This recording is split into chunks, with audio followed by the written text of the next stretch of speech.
Bienvenue dans Smart Bourse, votre émission quotidienne sur Bismart for Change pour rester à l'écoute des marchés chaque jour, du lundi au vendredi à 17h. Si vous nous suivez en direct, à la télévision, via vos box, émission que vous retrouvez chaque soir en replay sur bismart.fr ou encore en podcast sur l'ensemble de vos plateformes préférées. Au sommaire de cette édition ce soir, nous dresserons le bilan de ce mois de novembre, un mois particulier avec évidemment l'effet Trump qui a pesé de tout son poids sur les marchés, créant ou agrandissant même encore une fracture entre les actifs américains et le reste du monde. Les actifs américains, les actions américaines auront été les grandes gagnantes de ce mois de novembre, contre le reste du monde, l'Europe notamment, aura été perdant à l'issue de ces dernières semaines. Le bilan du mois, nous le dressons donc chaque dernier vendredi du mois avec nos invités et notre grand tableau de bord des marchés. Bertrand Lamiel, directeur général de Ports en Par Gestion, et Laurent Albi, responsable de Next Momentum, seront avec nous en plateau pendant une quarantaine de minutes pour revenir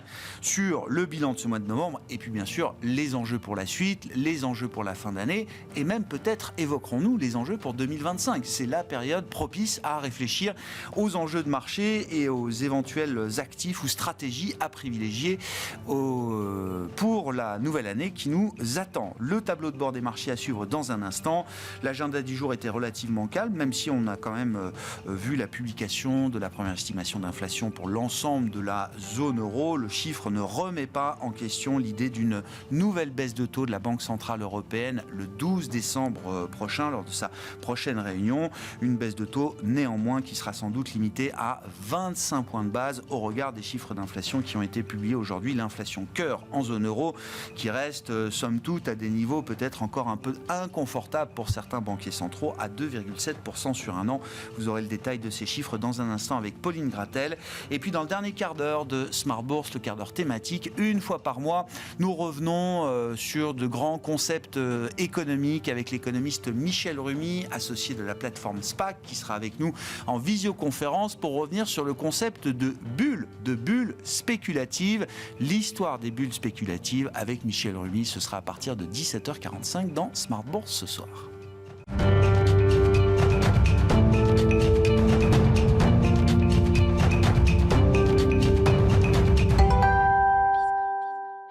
Mais d'abord, tendance mon ami, chaque soir en ouverture de Smart Bourse, les infos clés du jour sur les marchés avec Pauline Gratel. Bonsoir Pauline. C'est une fin de semaine plutôt calme sur les marchés. Oui, comme c'est Thanksgiving aux États-Unis, les marchés étaient fermés hier et n'ouvrent que pour une demi-séance aujourd'hui. Les grands indices européens évoluent en ordre dispersé.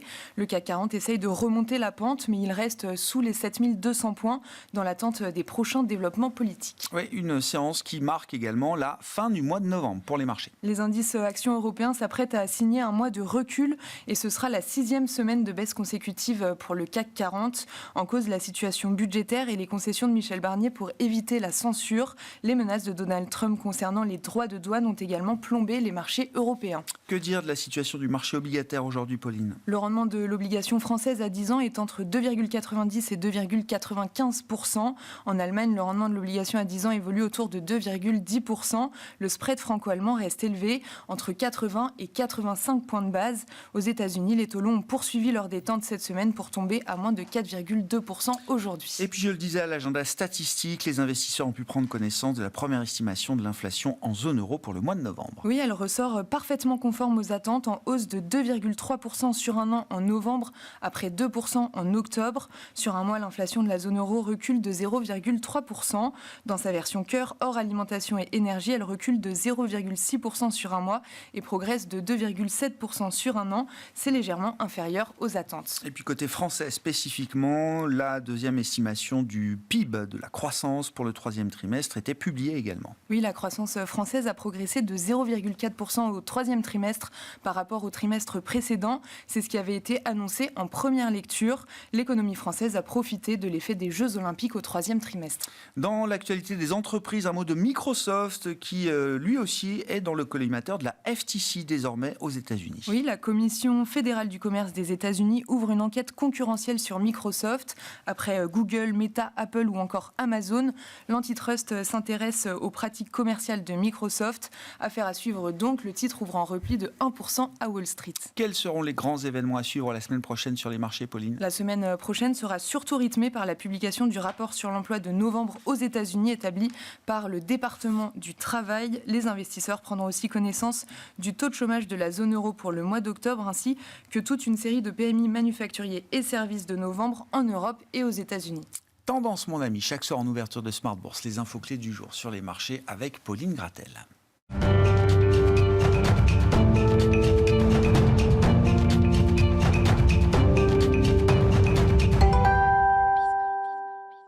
Deux invités avec nous ce soir pour ce dernier vendredi du mois qui vient clôturer le mois de novembre en bourse. C'est donc l'heure de retrouver nos invités pour ce grand tableau de bord des marchés. Laurent Albi est avec nous, le responsable de Next Momentum et membre fondateur également de Caleis 360. Laurent, bonsoir. Bonsoir Grégoire. Bertrand Lamiel avec nous, également le directeur général de Ports en Part Gestion. Bonsoir Bertrand. Bonsoir Grégoire. On va revenir sur ce mois de novembre, l'effet Trump bien sûr, mais avant ça un peu de perspective avec vous. Bertrand, vous êtes venu avec des graphiques pour saluer déjà les 2 ans de bull market et regarder un petit peu ce que donne une 3e année de bull market. Si on reste dans ce schéma de marché haussier, on est entré dans cette 3e année du bull market ces dernières semaines.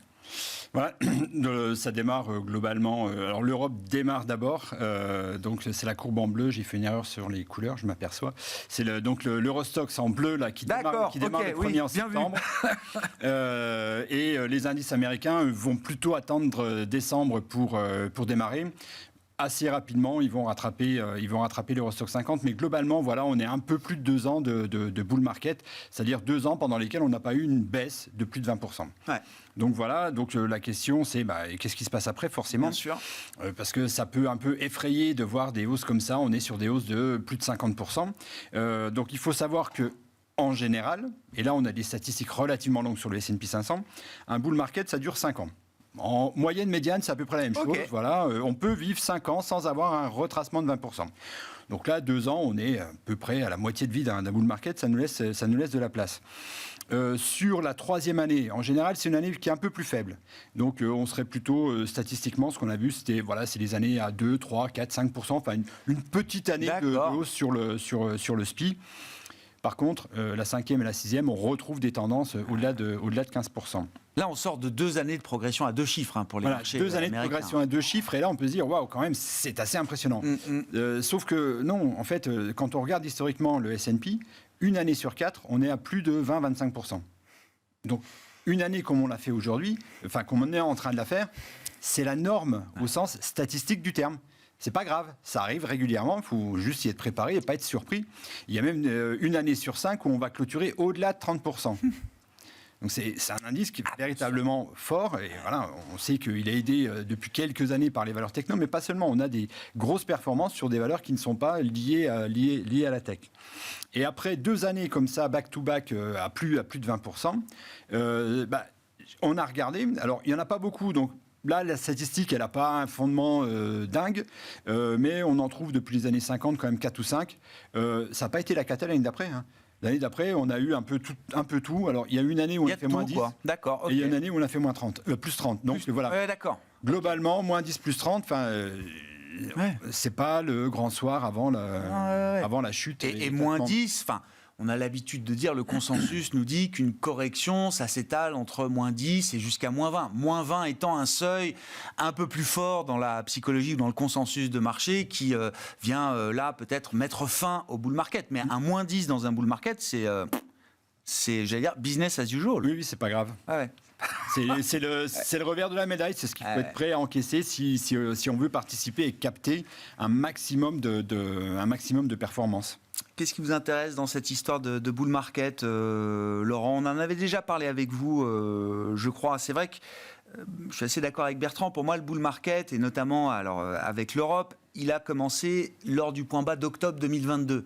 Mais c'est vrai qu'on avait remarqué un point bas en octobre 2023. Il y avait eu un été un peu compliqué, je crois, sur les marchés, notamment sur les marchés américains, qui avait ramené un point bas 1 an après, en octobre 2023. Oui. Alors effectivement, il y a différentes manières de regarder les choses, mais sur le fond, que ce soit 1 an ou 2 ans ou 3 ans, on est dans un bull market. D'accord. Si on regarde le chart que... Comme vous voulez, moi je voulais qu'on parle du bull market, mais... Non, parce que je vais en parler tout à l'heure. D'accord. Ce qu'on pouvait juste dire par rapport à ça, c'est que quand on regarde le S&P équipondéré, il démarre plus tard. Il démarre il y a 1 an. D'accord. Alors que le bull market sur le S&P démarre effectivement il y a 2 ans parce qu'on a eu cette fabuleuse histoire des 7 magnifiques où les flux étaient très concentrés. Mais quand on regarde l'appétit pour les actions américaines, on voit que ça se dégage vraiment que l'année dernière. D'accord. Bon, cela dit, je suis d'accord avec vous pour fêter l'anniversaire de deuxième anniversaire du bull market. Et donc, je ne gâcherai pas la fête. Le début de la 3e année de bull market. Non, je voulais qu'on dise un mot aussi de l'effet Trump. Là aussi, vous êtes venu avec un graphique, Bertrand, alors qui montre bien l'effet de Trump dans le jeu des marchés. Alors, il y a la date de l'élection de Trump, mais on voit même que ces Trump trades, ils ont commencé à prendre effet presque un mois avant l'élection de Donald Trump, quand il a commencé à se détacher un peu dans les sondages, quoi. Donc là, c'est toujours intéressant de rebaser un marché à 100 sur un point haut ou sur un point bas pour voir après derrière quel est l'état de la concurrence. Donc là, tout est rebasé au 5 août à 100, c'est le point bas des marchés dans la correction qu'on avait connue début août. Donc on voit que globalement, jusqu'octobre, tout le monde repart à peu près au même rythme. Et globalement, il n'y a pas de différence. Et là, en octobre, on commence à avoir une divergence avec les valeurs européennes, et on voit l'Eurostoxx là, qui va perdre 4,25 sur la période. À noter, on en avait déjà parlé, les mid européennes qui commencent à se détacher. Alors c'est très léger, le gain, on est à 0 quelque chose, mais en tous les cas, elles ne sont pas parties avec les grosses capitalisations. Et évidemment, au-dessus, on retrouve donc le S&P et le Nasdaq entre 7 et 10, mais surtout l'émergence du Russell 2000, donc les 2000 valeurs qui sont en dessous du S&P, qui, elles, gagnent 15% sur la période. Donc cette logique de se dire... Trump, globalement, dans sa politique, va favoriser les entreprises américaines et celles qui sont avec une emprise, un chiffre d'affaires essentiellement US. On verra, mais en tous les cas, c'est ça qui est en train de voter le marché et de le faire avec des flux relativement importants. C'est-à-dire qu'il y a à la fois la performance et les flux, les volumes qui arrivent. Donc voilà, et donc l'élection de Trump, on voit cette pente un peu forte là, mais ça avait déjà un peu commencé avant. Et oui, effectivement, le rationnel, l'idée qu'une doctrine économique Trump qui serait appliquée telle qu'elle a été présentée, oui, c'est cohérent avec l'idée que ça doit pouvoir favoriser des entreprises plus domestiques, de taille peut-être intermédiaire, de taille plus moyenne, par rapport aux 7 magnifiques, par exemple, Bertrand. Les 7 magnifiques, Pauline en parlait tout à l'heure, on voit qu'on commence à avoir des rumeurs de procès. Microsoft. Et globalement, tout y passe. Et donc, globalement, elles avaient déjà du mal. Et donc, au mieux, elles sont en pause, voire certaines commencent à tanguer. Fléchir, Nvidia reste bien. Pour les autres, c'est un peu plus... pour les autres, c'est plus aussi franc. Donc, du coup, ça laisse de la place. Et comme le disait aussi Laurent, la participation, c'est-à-dire le nombre de valeurs là, qui sont au-dessus d'une 200 haussières, globalement, qui participent à ce marché, est relativement important. Et cette année, oui, Nvidia surmonte tout, mais ne fait pas tout. Je veux dire, quand le CAC le S&P pondéré doit être du côté des 15-16%. Versus un CAC qui est négatif. Donc oui, Nvidia explique une dizaine de points en plus, tant mieux pour ceux qui en ont, bravo. Mais c'est pas tout. Il y a un sous-jacent qui est quand même relativement fort sur le marché. Et donc voilà. 2023, effectivement, on en a parlé, c'était les 7 magnifiques, et le reste, franchement, c'était compliqué. C'est plus le cas en 2024. Il y a de la place pour beaucoup plus de titres, et notamment ce qui est en train d'arriver sur le Russell. Et donc là, quand on fait une comparaison SPI Russell ou SPI Nasdaq, on voit clairement que le Russell commence à tirer. Et c'est le début d'une tendance, donc on va regarder ça très près. Mais nous, on a commencé à mettre des tickets parce que il nous semble qu'on va avoir une meilleure performance sur le Russell que sur le Nasdaq ou le SPI. Un mot quand même du S&P 500, effectivement, que le Russell surperforme un peu, là, effectivement, ça s'observe sur quelques semaines, une paire de mois. Laurent, l'indice phare, l'indice leader, ça reste quand même aussi le S&P 500. Qu'est-ce qu'on peut dire de la situation du S&P 500 au démarrage de cette troisième année de bull market? Quels sont les arguments qui peuvent permettre de continuer d'investir sur cet indice, par exemple, et quels sont aussi peut-être les facteurs de risque que représente aujourd'hui le marché américain dans son ensemble, représenté par l'indice large, le S&P 500? Alors, si on peut revenir sur ma première slide, elle est importante parce que on parle du S&P 500, mais il faut regarder aussi l'ensemble du marché. Ouais. Donc, sur ce graphique, vous avez la quasi-totalité de la cote US, c'est-à-dire NYSE, Nasdaq et Amex. Et la courbe en noir marque le nombre d'actions de ces trois bourses qui font des plus hauts annuels.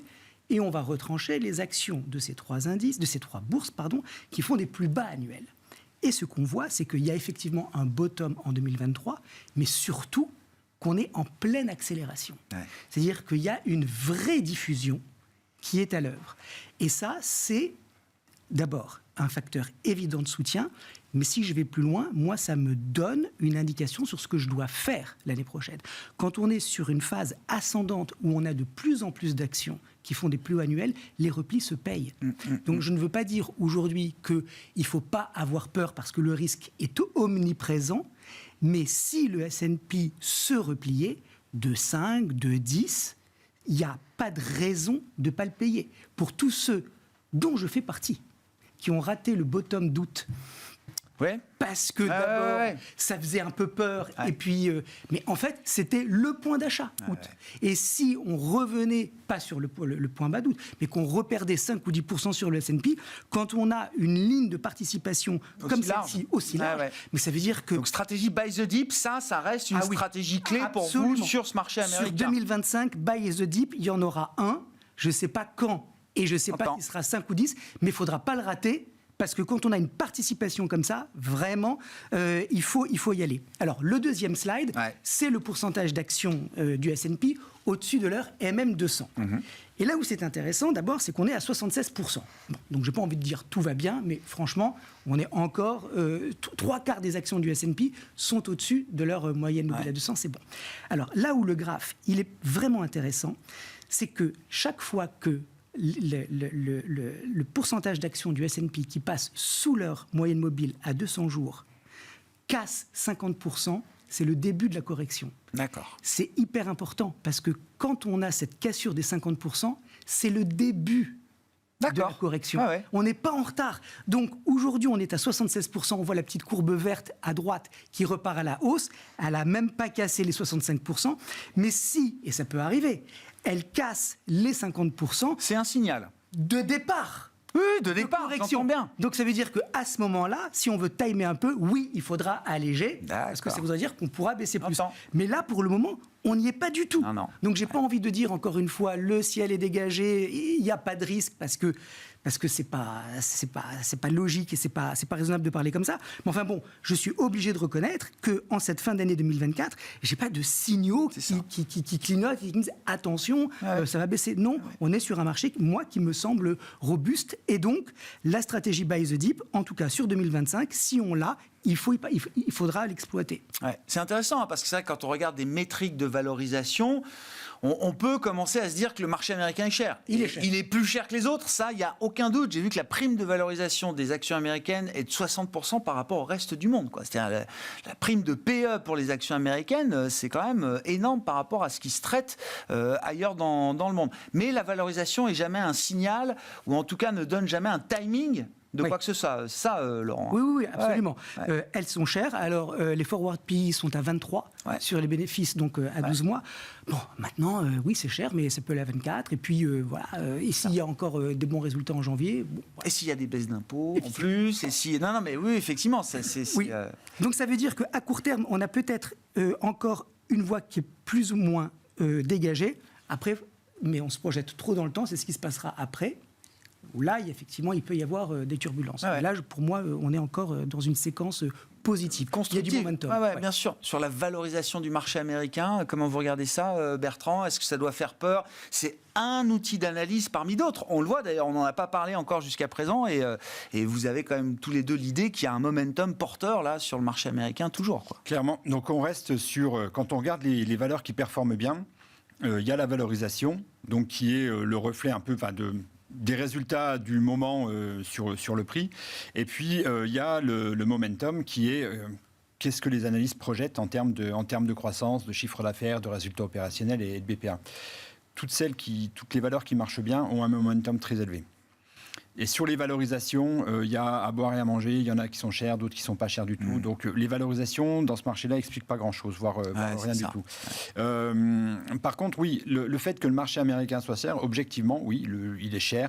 On peut s'amuser à se rassurer en se disant oui, mais il y a Nvidia qui est grosse, donc on l'enlève et c'est moins cher. Oui, d'accord.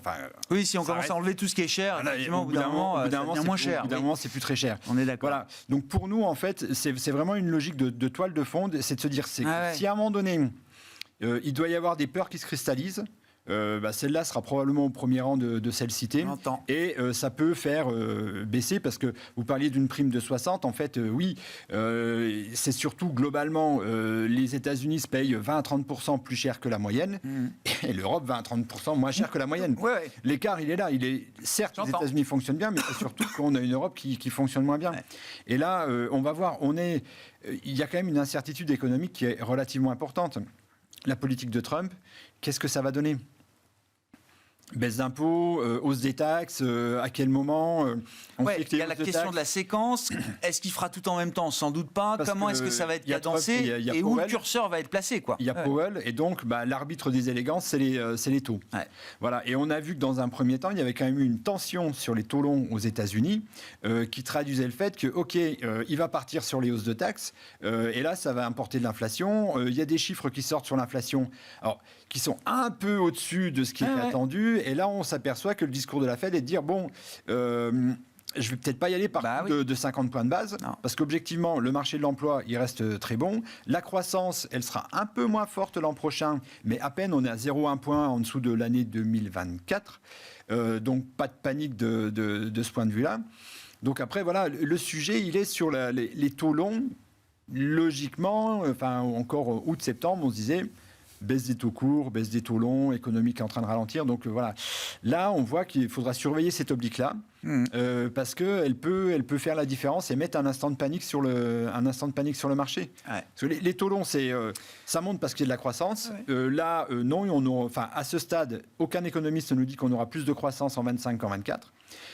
Et donc sinon, c'est soit il y a de l'inflation, soit il y a une crainte sur le sous-jacent. En gros, il y a tellement de dettes que... Oui, c'est ça. Voilà. Et puis, il y a une incertitude autour de Trump. Il y a une prime de terme aussi qui s'est recréée un peu de ce point de vue-là. Donc, franchement, on va surveiller de très près les taux longs aux États-Unis, parce que quelque part, ils donneront un peu le tempo dans le côté est-ce que j'ai peur ou est-ce que...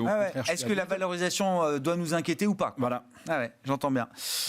Si on reprend quand même sur le S&P, Laurent, alors il y a la question de la saisonnalité, là, après des élections américaines. Comment est-ce que les choses se développent généralement? Voilà, c'est toujours intéressant de regarder ce que nous dit la saisonnalité. Donc je suis remonté jusqu'en 1977, donc il y a eu 12 fois des années post-électorales. Et ça se passe plutôt bien, les années qui suivent les élections américaines. Sur ces 12 années, le S&P est monté grosso modo de 11%. D'accord. Et si on fait une moyenne lissée, il y a 2 rallyes l'année prochaine. Alors, ce serait intéressant de voir si 2025 correspond peu ou prou au standard historique. Mais on a avril à juillet, plus 8%. Ensuite, il y a une petite correction l'été. Et puis, ça repart de septembre à décembre pour arriver grosso modo à 12%. Donc, la saisonnalité, les années de post-électorales, est plutôt favorable. C'est un élément supplémentaire à verser au dossier. C'est un élément faible. Parce qu'il ne faut pas non plus baser une stratégie là-dessus. Mais bon, c'est plutôt pas mal de notre côté. Oui, c'est ça.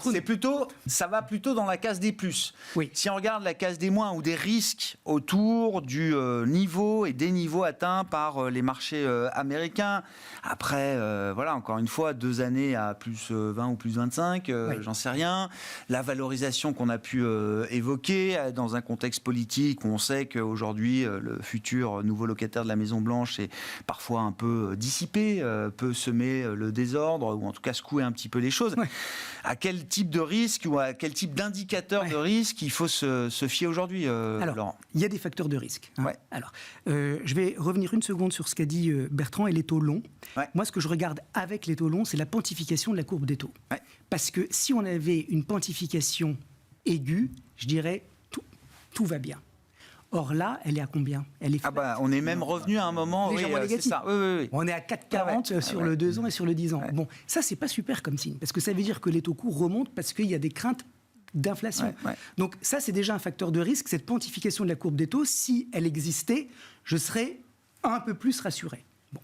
Deuxième élément, là, il faut regarder donc du côté obligataire ce qu'on appelle le high yield credit spread. Ouais. Donc c'est l'écart de rendement entre les obligations à haut rendement, c'est ça. Ouais. Donc maturité, grosso modo, 5 ans, avec un risque de défaut. Donc on veut avoir un rendement élevé pour être rémunéré du risque. Ça tourne autour de 7%.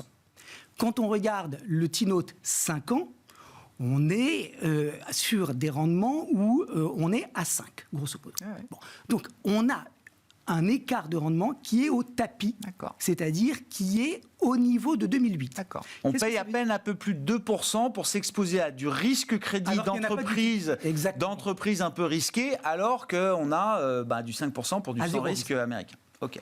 Bon, qu'est-ce que ça veut dire, ça ? Ça veut dire qu'il y a une confiance des investisseurs. Il y a une sorte d'euphorie. Et on ne le voit pas là sur les actions, on le voit sur le marché obligataire. Ouais. Bon, alors...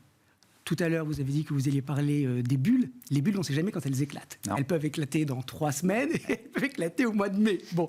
Mais ça veut dire qu'on est quand même dans un terrain un peu vulnérable quand on a cette espèce d'euphorie où les investisseurs... On n'est pas dans la peur, quoi. Ah non. On n'est pas dans la peur, pas du tout. Et bon, donc ça veut dire qu'il ne faut pas exclure d'avoir peut-être un chemin en 2025 un peu moins linéaire, parce que là, cette année, c'était quand même facile. Ouais. Hein. Bon, donc je pense que... Oui. Bon, non, c'est vrai. Il y a eu ce moment estival de gros doutes. Mais si on met ça de côté, bon, on a eu quand même une hausse assez importante, et peut-être que l'année prochaine, ça sera un peu moins facile, parce que, voilà, on a quand même cette euphorie, cette complaisance qui commence à transpirer de partout. Il y a d'autres... Alors, justement, au-delà du credit spread, du high yield, est-ce qu'il y a d'autres indicateurs qui viennent valider l'idée que... Alors, est-ce qu'on est dans une complaisance un peu forte ? Est-ce qu'on est déjà dans une forme d'euphorie, d'exubérance ? Quels sont les autres indicateurs qu'on peut regarder là, Laurent ? Alors, on a parlé des valorisations qui sont élevées. Ça, c'est un petit facteur de risque. Prime de risque négative pour les actions américaines. Là aussi, par rapport au taux sans risque, un allocataire d'actifs, il n'a pas de raison de massivement acheter les actions américaines qui, en termes de prime de risque, rapportent rien par rapport au taux sans risque aujourd'hui. Mais il y a le momentum. Donc c'est ce qu'on disait.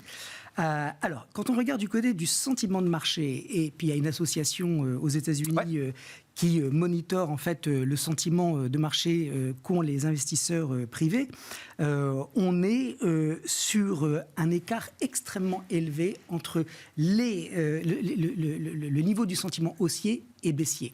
Donc on a aux États-Unis le retail investor qui est au taquet et qui pense que ça va continuer de bourrer. Voilà, ça fait toujours un petit peu peur. Mais encore une fois, quand on est contrarien, on peut avoir souvent tort avant d'avoir le vrai pic. Bon, mais c'est quand même un petit facteur de crainte. Et puis un autre indicateur qui montre que depuis 1987, on n'a jamais eu une confiance aussi élevée chez le consommateur américain pour la poursuite du rallye. Alors ça va un peu dans le sens de ce que disait Bertrand, puisqu'il est jeune, ce boule. Donc il a encore de la place pour courir. Donc ils n'ont pas complètement tort d'être confiants. Mais on est quand même sur des niveaux jamais atteints depuis 87. Voilà, donc ça nuance le propos pour être effectivement tout vendre et acheter des actions US. Bon, c'est intéressant. C'est pas forcément la meilleure stratégie. Ça c'est le chiffre est issu, je l'ai vu aussi. C'est la dernière enquête de confiance du Conference Board auprès des particuliers et des ménages. Ouais. Et où on a vu quand même déjà des indicateurs de confiance globaux se ressaisir après l'élection de Trump. C'est-à-dire que voilà, déjà il n'y a plus l'incertitude du résultat de l'élection. Et puis c'est vrai que est-ce que Trump est bon pour les actions ? on se dit en tout cas qu'il aime bien les actions. Il aime bien le Dow. C'est un indicateur qu'il regarde souvent et que donc il fera peut-être en sorte. Beaucoup. Il fera peut-être en sorte, en tout cas, que le Dow Jones ou d'autres indices américains se crachent pas non plus pendant son mandat. Vous aussi, vous vouliez revenir sur les taux. Oui, rapidement, parce que c'est quand même la Laurent, 2025 avec l'élection de Donald Trump. Donc, il a quand même une politique qui est assez expansionniste. Les déficits, il veut les continuer. Les impôts, il veut les baisser. Il veut déréglementer. Bon, voilà. Donc, il veut réduire l'immigration. Enfin, il y a des propos en campagne électorale qui favorisent un retour potentiel de l'inflation. Maintenant, Trump, c'est un businessman. Il est pragmatique. Il a fait de l'immobilier, il comprend bien la mécanique des taux d'intérêt. Ah, ça oui. Donc, je ne pense pas que ce soit quelqu'un qui évolue dans son monde. Il est collé à la réalité. Et donc, il sait très bien que s'il y a un dérapage, les marchés vont le rappeler à l'ordre.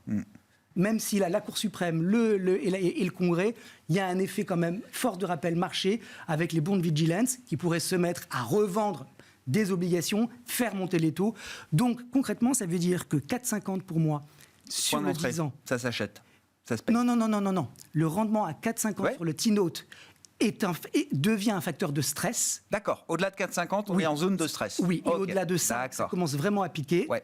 On l'a vu déjà. Voilà. Ouais. Et au-dessous de 4%, on pousse un grand ouf de soulagement et on se dit qu'effectivement, peut-être qu'il va y avoir une accalmie de ce côté-là. D'accord avec cette idée. C'est vrai que là, on le voit à nouveau très vite recirculer, mais Trump a tellement proclamer son succès au quotidien pendant son premier mandat en tweetant sur le Dow Jones, sur le stock market, sur le 401K, le système de retraite des Américains. Je le raconte, il commence toujours ses meetings, souvent en tout cas, en demandant à la foule comment va votre 401K ? Est-ce que votre compte épargne retraite va bien ? Le 60-40, c'est important dans la psyché de Trump. Et j'ose le dire, il en fait un indicateur de performance également de sa politique. Et c'est vrai que du coup, j'ai l'impression qu'il y a presque un pouls de Trump dans le marché. C'est-à-dire l'idée de se dire, Trump ne peut pas se permettre de voir le Dow Jones ou le S&P 500 baisser de plus de 20%. Ou alors, il faudrait qu'on soit dans une situation qui pourrait l'expliquer à elle seule et qui ne soit pas, lui, responsable de cette situation. Et donc, dès qu'on voit le marché un peu baisser, on se dit, de toute façon, Trump va arrêter, il va être moins agressif, il va mettre de l'eau dans son vin parce qu'il ne peut pas se permettre que le marché baisse trop. Cette idée, elle est quand même là dans le marché aujourd'hui, Bertrand, non ?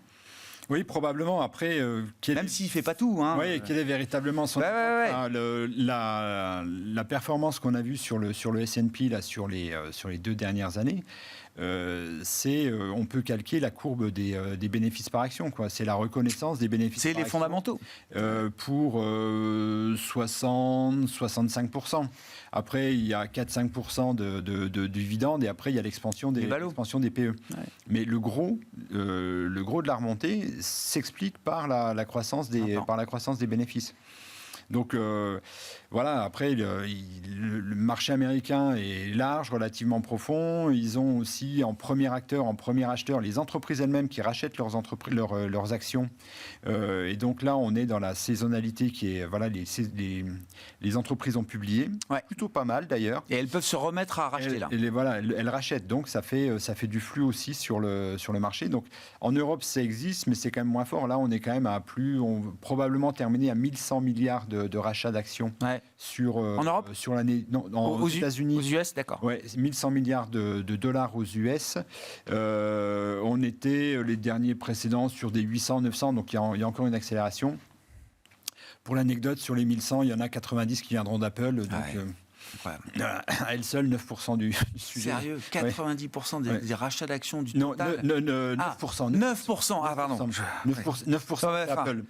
Donc, mais ça reste. Voilà. Donc, les entreprises, il faut rappeler que les entreprises sont quand même, pour la plupart, full cash. Donc, à la capacité à faire ça. On parlait des techs. Il y a eu des investissements relativement importants sur l'IA, mais qui viennent en plus des investissements qui sont déjà consentis sur le stockage de la donnée. Et donc, là aussi, il y a des moteurs. Alors, ça ne va pas être complètement linéaire à chaque fois, mais on a vu Nvidia, on était encore sur des croissances de chiffre d'affaires. Voilà, première capitalisation du monde. Croissance de chiffre d'affaires d'un an sur l'autre, au-delà de 90%. Ce qu'on me racontait, c'est qu'avant chaque publication trimestrielle, le PE de Nvidia revient sur sa moyenne des 10 dernières années autour de 35. C'est-à-dire que le momentum des anticipations d'analystes est tellement puissant qu'à la veille des résultats, quand tous les analystes se sont ajustés à la hausse sur la publication de Nvidia à suivre, le PE revient à sa norme des 10 ans. Et puis après, le prix fait que le PE peut remonter jusqu'à 40, 50, 60. On a vu du 60 de PE sur Nvidia. Mais la veille de la publication, avec l'ajustement des anticipations, on revient sur les moyennes 10 ans. Oui, donc ça continue à bien tirer. Et donc, alors, pour les semi-conducteurs, c'est plus compliqué parce qu'il y a les rétentions de vente à la Chine. Donc, à part Nvidia, tout le reste du secteur est quand même en berne, et parfois de manière violente. Laurent, on avait parlé la dernière fois, l'indice des semi-conducteurs, le Philadelphia SOX, il n'a pas une bonne tête. Non. Il a marqué un pic en juillet. Depuis juillet, il n'y a que Nvidia qui monte. On est passé sous la 200. Donc voilà, quand on regarde le palmarès de ce qui fonctionne bien, la différence qu'on a vue depuis l'été, c'est que la tech qui fonctionnait bien en Europe s'arrête parce que ASML, ASMI, c'est terminé. Et donc, il reste SAP dans les grosses catégories qui fonctionnent très bien. Aux États-Unis, on reste sur tech, finance et industrie. Et donc là, ça rejoint le discours sur la participation. C'est quasiment les 3 plus gros secteurs. Donc qui sont bien orientés et notamment la finance. Donc voilà, et il y a les nouveaux arrivants qui sont liés au taux avec le service aux consommateurs, le service aux collectivités et l'immobilier.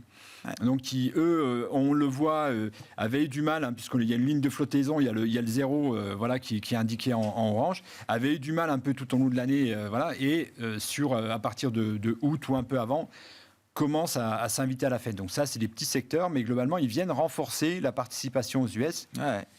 Et en Europe, là, c'est plus compliqué. La finance marche bien. Donc banque et assurance, ça marche bien, ça toujours.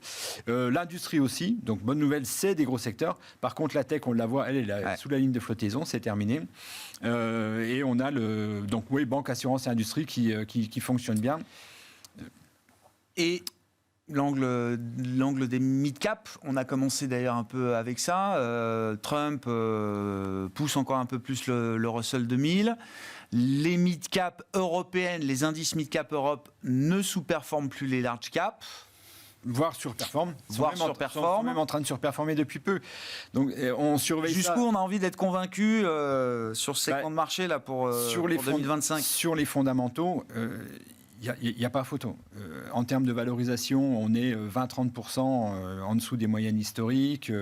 On voit que ce qui se pratique sur le private equity, c'est des niveaux de valorisation au moins 30-40% au-dessus de ce qu'on a sur le marché. Il y a des sorties de la cote avec des primes de 30. Donc ça veut dire si on sort de la cote à 30 et qu'on est la famille industrielle, on sait que... qu'il y a encore de la place. Voilà, donc en termes de valo, il y a de la place. La croissance, elle est toujours plus forte sur ce segment-là que sur les grandes capitalisations. Donc en fait tout est là, mais depuis un moment. Or on le voit sur le graphe du bas, depuis ça doit être 2021, ça sous-performe largement les grandes capis. Là ce qu'on voit c'est cette inversion qui est marquée, ça fait quand même maintenant 3-4 mois que ça se passe, et en absolu sur la courbe du haut, les points hauts qui dataient de 2021 ont été dépassés. Enfin, on voit que c'est une zone qui est en train d'être travaillée, testée. On commence à avoir des flux qui arrivent. Et donc là, on va retrouver des dossiers qui sont entre 5 et 20 milliards. Donc, qui sont dans le bas des dossiers du CAC 40, par exemple. Oui, je comprends. Oui. Ou autres. On voit que les investisseurs, constatant que, probablement, que les banques, typiquement, il y a une rotation à l'intérieur du secteur des banques. C'est compliqué pour les banques core européennes, françaises et Benelux, par exemple. On a eu l'Espagne et l'Italie qui avaient bien tiré. Ils sont en train de faire des OPA, donc le doute s'installe. Et en fait, quand on regarde, on voit ressurgir sur le côté des Erste Bank ou BAWAG, donc des banques autrichiennes exposées sur Hongrie, Roumanie ou autres. Objectivement, des dossiers qu'on n'a pas beaucoup l'habitude de traiter, mais qui, elles, sont de véritables petits trains crémaillères, c'est-à-dire qu'ils ne bougent pas. Ça crante tous les jours un peu plus haut.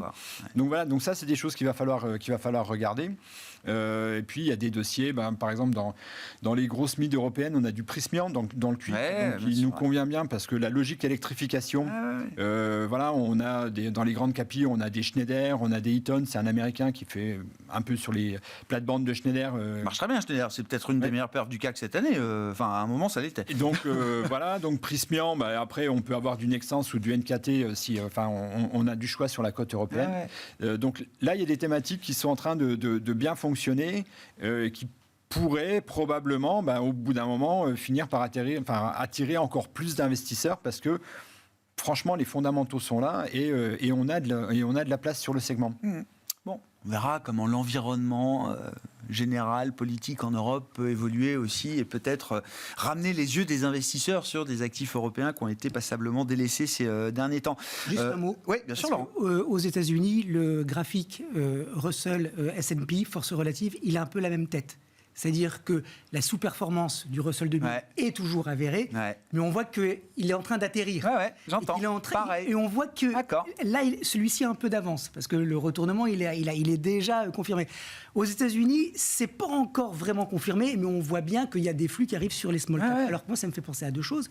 D'abord, c'est plutôt pas mal, c'est plutôt positif, mais on ne peut pas avoir des anticipations de 25% de croissance du S&P ou des actions américaines si c'est avec les small caps que ça tire. Parce que quand on voit leur capitalisation, elles sont microscopiques, elles sont grandes par rapport aux autres, mais par rapport aux États-Unis, elles sont petites. Donc ça veut dire que positif pour le S&P, mais avec une croissance en 2025 qui sera, à mon avis, qui ne sera pas de 25%.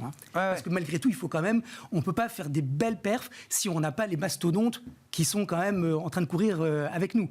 Et on a bien vu que c'est vrai, les GAFAM, il y a un effet fatigue là, c'est très clair. Donc c'est plutôt les small caps, mais le problème des small caps, c'est qu'elles sont petites, justement. Donc, elles n'ont pas la force de pouvoir emmener le S&P très, très haut. Non, mais sur d'autres indices. Dans un indice small cap, l'indice small cap, il peut bien prendre 25%. Oui, bien sûr. Tout à fait. On a clairement de la place. Oui, on a clairement de la place. Bon, il nous reste 5 minutes, là. Vous êtes venu avec 4-5 actifs clés pour 2025 et quoi? Vos objectifs, c'est ça, Laurent? Allez, S&P. Bon, très bien. Commençons par le S&P 500 2025. On veut la clôture du S&P en 2025. 6600. 6600 Oui, c'est-à-dire un 10% en troisième année. Alors c'est drôle parce que je ne me suis pas du tout concerté avec Bertrand, mais c'est vrai que cette troisième année, moi je la vois pas. Je la vois comme une année un peu de consolidation. Oui. Un truc un peu, comment vous dites, latéralisation, un truc à plat, un peu. Ou consolidation haussière, d'accord. Quand même, mais on n'est pas sur le même régime. Après, effectivement, sur l'année d'après, ça pourrait. Donc 6006, on est à 6000, ça nous fait, d'accord, un petit 10%, un bon 10%. Bah ouais, c'est ça, 10-12%. Donc, ce qui coïncide avec ce qu'on attend des bénéfices des entreprises l'an prochain aux États-Unis. C'est autour de 11-12%. Donc on est voilà. OK. Bon. Alors, dans cette perf-là, si encore une fois, le S&P nous fait le cadeau de baisser, il ne faudra pas hésiter, il ne faudra pas avoir peur. On le connaît, l'animal, il rebondit toujours. D'ailleurs, moi je dis toujours, le S&P, tous les cracks se payent. C'est des opportunités historiques. Donc c'est un indice qui monte.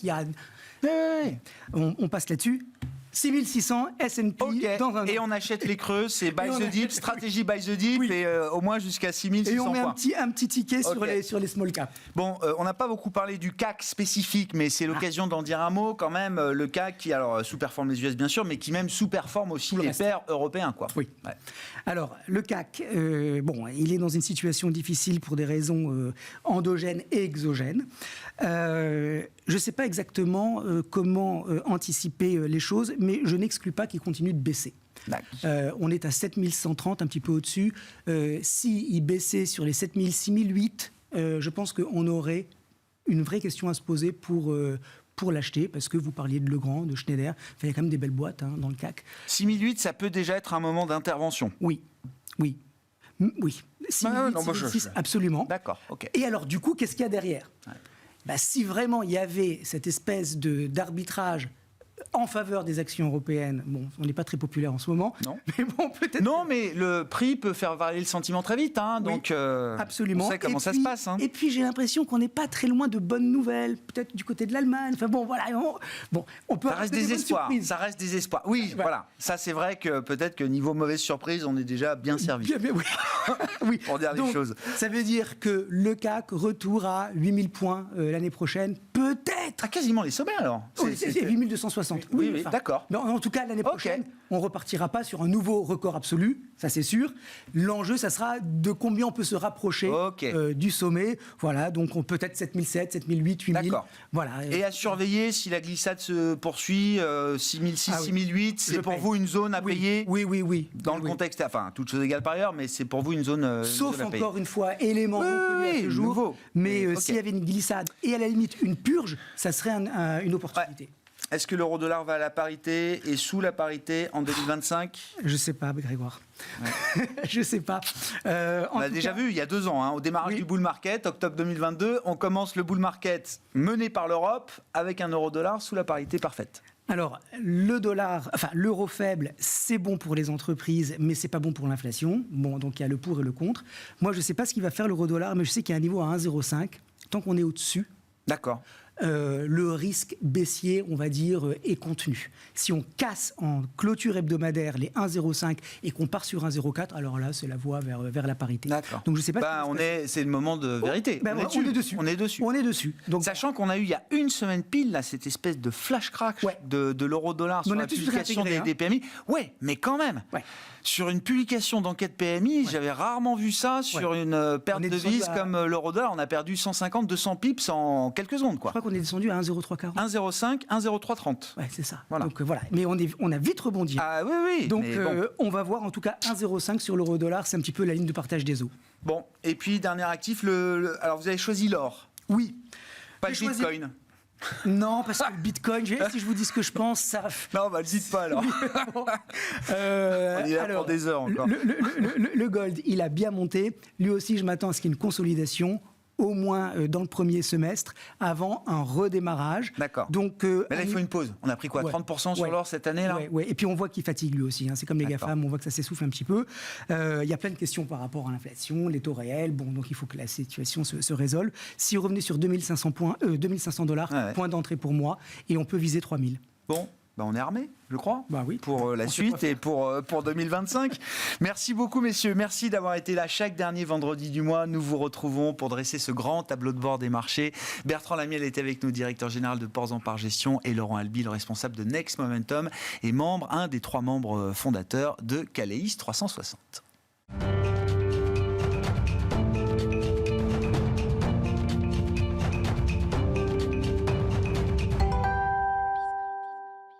Le dernier quart d'heure de Smart Bourse chaque soir, c'est le quart d'heure thématique. Une fois par mois, le dernier vendredi du mois, nous avons rendez-vous avec Michel Rumi, le professeur Michel Rumi, économiste associé de SPAC, qui est avec nous en visioconférence depuis une salle de classe d'ailleurs. Michel, je crois voir. Bonsoir à vous, merci beaucoup d'être là. Le lieu est parfait pour cet exercice de pédagogie économique qu'on délivre avec vous chaque mois. Michel, le concept que vous décryptez pour nous ce mois-ci, c'est celui des bulles spéculatives. Anatomie de la construction d'une bulle, de la fin d'une bulle. Comment ça se passe, comment ça se déroule, pourquoi est-ce que ça arrive. Avant d'évoquer un petit peu la séquence d'une bulle, peut-être un peu d'histoire et de contexte. Quelles ont été les premières bulles spéculatives identifiées par les historiens? Quelles ont été les grandes bulles, évidemment, qui ont marqué l'histoire des marchés, Michel? Ouais, tout à fait. La première bulle spéculative de l'histoire, c'est la tulipomania. Elle a éclaté en Hollande au XVIIe siècle, vers 1637. Et en fait, c'était une intense spéculation sur les tulipes. Et ces bulbes de tulipes s'échangeaient à un prix extrêmement élevé, presque 10 fois le salaire annuel moyen d'un artisan spécialisé.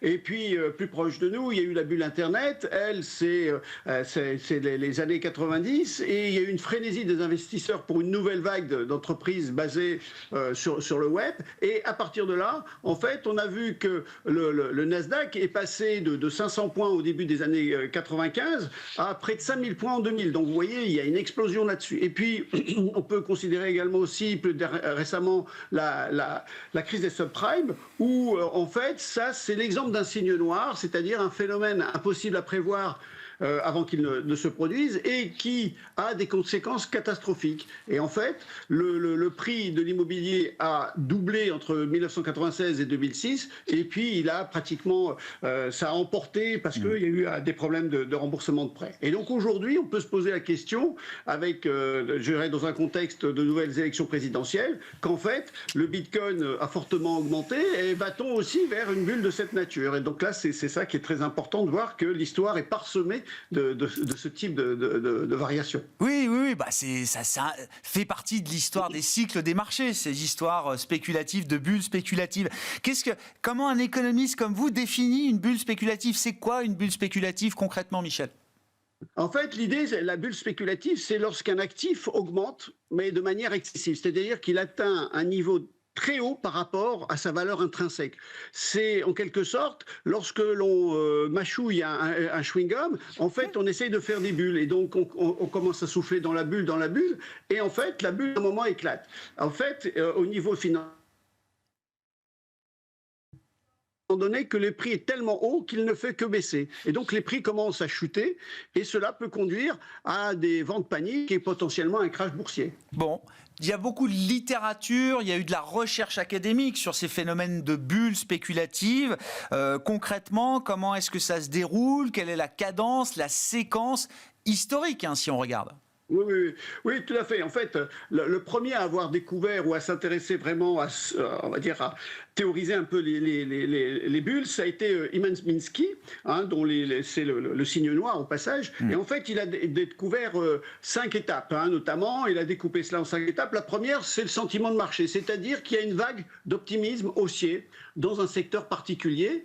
Et les investisseurs envisagent, on va dire, une vision plus optimiste des marchés à la suite, généralement, d'un événement économique ou social important, voire une nouvelle technologie incontournable. On peut s'imaginer éventuellement l'IA, par exemple. Et puis, cette phase est suivie d'un deuxième, c'est le boom. Là, c'est la phase des valorisations excessives, ce que j'appelle, c'est-à-dire qu'en fait, c'est une phase de transition pendant laquelle la valorisation des actifs progresse et devient nettement disproportionnée par rapport à leurs fondamentaux. Et cette phase est suivie d'une période spéculative où les investisseurs essayent d'investir dans la croissance et cela fait encore augmenter les prix. Et puis, la troisième phase, c'est celle de l'euphorie. L'exubérance est rationnelle, c'est la réaction psychologique. Les investisseurs délaissent leur analyse fondamentale et technique et, on va dire, une certaine rationalité et pensent que les prix vont continuer à monter. Et donc, comme tous les investisseurs se copient, il y a un comportement moutonnier, mais ceci peut se comprendre parce que personne ne veut rater quelque chose. C'est le fear of missing out, le FOMO. Et cette peur, à un moment donné, prend le dessus sur la conscience rationnelle et les marchés peuvent devenir complètement imprévisibles à ce moment-là. Bon, et c'est là où on se met à parier qu'il y aura toujours quelqu'un après nous pour continuer d'acheter. C'est ça. Je ne sais plus pourquoi j'achète. La seule raison pour laquelle j'achète, c'est que je suis toujours convaincu qu'il y aura un autre après moi qui sera là pour acheter. Tout à fait, c'est ce qu'on appelle la théorie du plus grand imbécile. C'est-à-dire que concrètement, je suis peu intéressé par le produit, mais j'essaye de me dire qu'il y aura toujours quelqu'un qui voudra l'acheter. Donc, du coup, je l'achète et c'est ça qui est important. Et puis, par la suite, en fait, il y a une autre étape, l'avant-dernière, c'est la prise de bénéfice. Ça, c'est l'éclatement de la bulle. Les investisseurs estiment que le cours a évolué de façon tellement disproportionnée qu'ils craignent un retournement à la baisse. C'est-à-dire que les prix ont plus ou moins atteint leur plafond. Et donc, on a un changement d'anticipation. Tout le monde souhaite alors vendre ses titres. Et ça fait une conséquence mécanique de faire baisser le prix des titres, etc. Et c'est là où on arrive à un moment donné où, comme les prix baissent, il y a un phénomène de panique, c'est la 5e phase qui arrive. Les investisseurs se précipitent pour vendre et du coup, l'offre va devancer la demande et les prix chutent encore plus. Et donc, du coup, certains investisseurs, notamment les derniers, risquent de voir leur investissement complètement anéanti. Combien de temps est-ce qu'une bulle boursière spéculative peut-elle durer, Michel ? Alors, certains économistes et financiers se sont intéressés, on va dire, aux événements les plus marquants, on va dire, des bulles, et on est arrivé à une conclusion qui, en moyenne, fait qu'une bulle dure environ 5 à 6 ans, c'est-à-dire entre 60 et 72 mois. Et là, tout à l'heure, j'avais commencé avec le Bitcoin, on est arrivé à près de 100 000, mais si on met 6 mois en retard, 6 mois en avant, on va dire mi-décembre 2018, eh bien, le Bitcoin valait $3 200. Aujourd'hui, il est à près de 100 000. Donc, vous voyez qu'on peut se poser des questions de cette nature. Comment est-ce qu'une bulle éclate ? Enfin, qu'est-ce qui se passe quand la bulle éclate, Michel ? En fait, c'est ça qui est très important, c'est que la bulle éclate sous plusieurs causes. Ouais. Et l'effet peut être soit limité, donc il y aura peut-être des effets pour quelques personnes, mais dans d'autres cas, ça peut déclencher un crash boursier, voire parfois une dépression, voire une grande récession. Et c'est ça qui est compliqué, je dirais, de définir. Et en fait, pour arriver à déterminer un peu ou détecter les bulles, eh bien, il y a certains indicateurs qui peuvent nous aider à cela. C'est notamment le premier, c'est le ratio cours-bénéfice. C'est ce qu'on appelle, à ce moment-là, un ratio cours-bénéfice élevé peut signifier qu'une entreprise est surévaluée. Donc, il faudra voir d'autres confirmés par d'autres paramètres, mais ça peut être un indicateur. Et puis, il y a un autre qui est le ratio CAP, en fait, c'est le ratio cours-bénéfice de tout à l'heure, mais qui est ajusté au cycle. Et alors, ce qui va se passer, c'est que cet indicateur va évaluer la valorisation de l'entreprise sur plusieurs périodes d'un cycle économique. Et à partir de là, eh bien, on va voir si, en fonction de l'inflation, la valorisation tient le but. Et puis, il y a un indicateur, c'est Warren Buffett qui l'a fait, qui dit que c'est la meilleure mesure de la valorisation à un moment donné, c'est le ratio de la valorisation totale du marché boursier, par exemple américain, par rapport au PIB américain. Ouais. Et donc, un ratio élevé signifie un marché surélevé. Et puis le dernier, et là c'est là où il est assez, c'est l'indice de la peur, l'indice de volatilité, le VIX en fait, et c'est la volatilité, le niveau de volatilité attendu par les marchés. Et un niveau élevé peut indiquer que les baissiers commencent à dominer un marché haussier et qu'un repris est peut-être en route. Et donc là, on peut faire attention à cela. Comment on évalue ? Sur le plan macroéconomique, ça m'intéresse, les conséquences d'une bulle. Est-ce que c'est forcément négatif ? Est-ce qu'il peut y avoir des aspects positifs également, au moins dans une séquence bullesque où beaucoup d'argent va effectivement au même endroit ? Mais bon, la bulle .com, effectivement, ça s'est mal fini, mais j'ai toujours eu en tête, je me suis dit, il y a eu un moment quand même où on a pu mettre de l'argent de manière intensive dans une technologie qui a quand même fait ses preuves ensuite par la suite, Michel. Alors tout à fait. En fait, là, si on prend la .com, c'est que tout ce qui était prévu plus ou moins en l'an 2000, en fait, ce qu'il faut bien voir, c'est le temps économique et le temps financier. Un financier est toujours pressé. Il veut avoir des retours très rapides. Alors que le temps économique a besoin, on va dire, de s'exprimer, de marquer des étapes.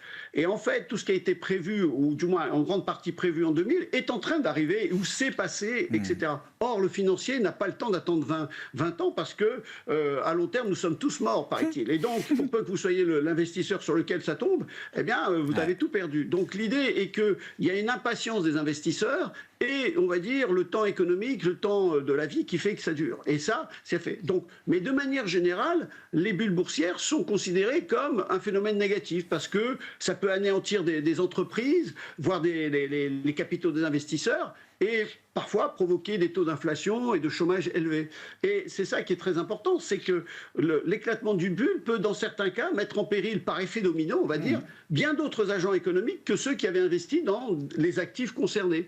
Par exemple, les banques peuvent avoir des problèmes, et donc du coup, parce qu'elles ont perdu elles ont essuyé des pertes sur les marchés financiers, elles peuvent restreindre les crédits aux entreprises. Ça veut dire qu'il y a un assèchement du crédit, et les entreprises peuvent non plus se financer ni investir dans leur affectier, et donc dans leur activité. Donc ça peut les amener à tomber en faillite. Et c'est ça qui est problématique. On parlait juste avant, Michel, avec mes invités, du marché américain, avec aujourd'hui une prime de valorisation des actions américaines par rapport au reste du monde qui est sans doute inédite dans l'histoire. On a 2 années à plus 20, plus 25% pour le S&P 500 consécutives. On a une prime de risque négative sur les actions américaines. Est-ce que ce sont des indicateurs qui nous disent qu'on est peut-être dans une bulle ? En fait, il est difficile d'identifier une bulle boursière avant qu'elle n'éclate. C'est ça qui est très important. Ouais. Et la grande difficulté, c'est que on peut être dans un marché boursier haussier, on peut être aussi dans des valorisations excessives, ou parfois aussi par une forte demande. Mais on peut aussi avoir un décalage entre la hausse des marchés boursiers et la croissance économique.